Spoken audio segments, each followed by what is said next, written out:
But today wasn't just about looking back on a life cut short, but about looking ahead to a safer future. That's what city and state leaders promised outside the Capitol this morning. Adam Duxter joins us now with some perspective on what's become one of the most violent summers in Madison's history. Well, Amanda, Anissa Scott's shooting death captured our attentions and emotions through its seemingly randomness and senselessness. And police have said as much. The 11-year-old was not the target, but her shooting is even the latest of the one of many in the last 30 days. And police fear if the city and its leaders don't step up, that there could be more to come. A day marked by pledges. Continue to say her name and say it with me. Anissa Scott. Anissa Scott. A pledge to remember and promise to be better from the Common Council president, mayor, and state representatives. We together as a community will work to ensure that our streets will be safe places for all our children. Anissa Scott's shooting on August 11th is the latest in a month that has seen young children in Madison become unintended victims.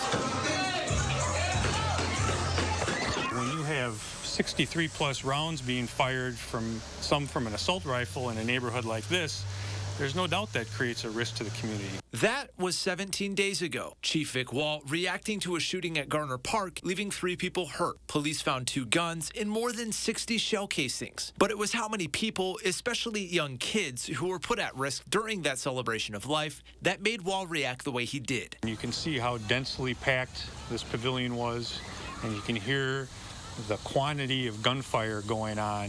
The fact that there were no fatalities or not a much higher level of injuries is something that, we're just lucky. The odds could be stacked against Madison. The city set a record for shots fired calls in July with nearly 50. And in August, Madison's averaging nearly 1 shots fired call a day, including that Tuesday morning on East Wash. Earlier this week, the worst possible outcome, what we had all feared would happen, happened when a senseless act took the life of 11-year-old Anissa Scott. But despite cutting a girl's life short before it could truly begin, and the 3 arrests that followed, the shooting hasn't stopped. There's a park around the corner. Just look at, I see 3 bikes right here. Very easily, this could have been you or I, someone we know. 2 men were wounded in a shooting yesterday. The truck came here, went through here, and you can see my bedroom. That left an SUV and the side of a commercial ave home just 2,000 feet from where Anissa was shot. My head is on a swivel because there's so much gunfire, and there hasn't been as much accountability the last couple months.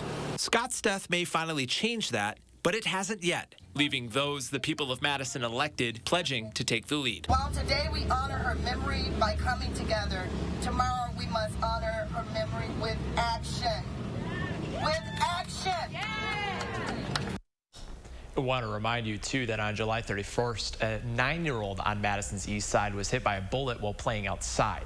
Mayor Satya Rose Conway did not offer concrete plans, but promised there would be some, which we do intend to ask about in the coming days and weeks.